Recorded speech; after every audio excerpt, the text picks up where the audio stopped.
The Gen Z movement in Nepal began on 23 Bhadra 2082 as massive nationwide protests against corruption, nepotism, and a government ban on 26 major social media platforms like Facebook, Instagram, WhatsApp, YouTube, and X.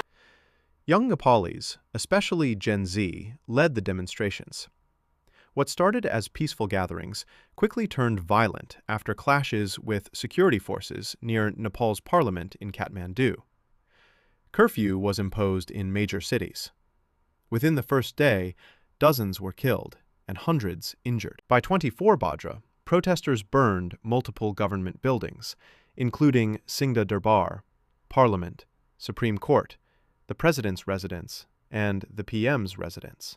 Every corruption in the country, from the local level to federal level, all the Nepalese citizens are fed up of corruption. Every youth are going outside the country, so we want to protect our youth and make the country's economy better. For that, we need a new youth, new power, and new politicians who are well educated to move the country forward. Also, the recent happenings of social media ban and social media ban by the government, extremely it is against our freedom of speech, and they want to control us just like a dictator. I don't know what to expect from these politicians. I am just fed up just like the others. So we are against this movement and to bring a new Nepal for our good and youth people. Many political leaders' homes were attacked, and several ministers resigned. Prime Minister K.P. Sharma Oli resigned, and the Nepal Army took control of Tribhuvan International Airport.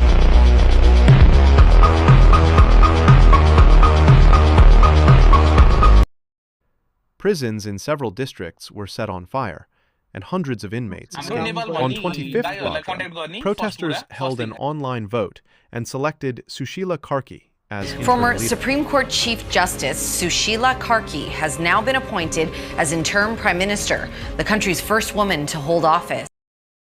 The government lifted the social media ban, but unrest continued for several days.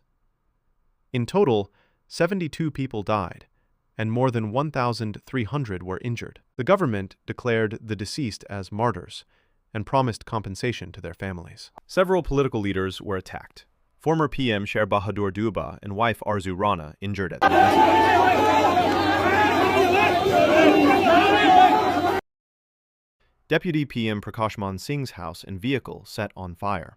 Former President Bidya Devi Bandari's residence burned. Former PM Jalanath Kanal's house attacked. His wife, Rajya Lakshmi Chitrakar, died. Houses of Balkrishna Kand, Bhoj Prasad Shrestha, and local mayors torched. Bharatpur Metropolitan City Office vandalized. Prachanda's house in Shivanagar set on fire. Prison breaks occurred nationwide. All inmates escaped from Kailali prison after protesters attacked. Naku jail caught fire.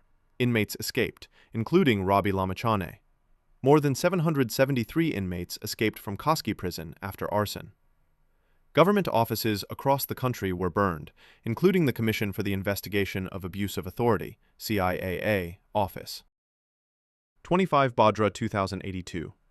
Nepal Army patrolled sensitive areas.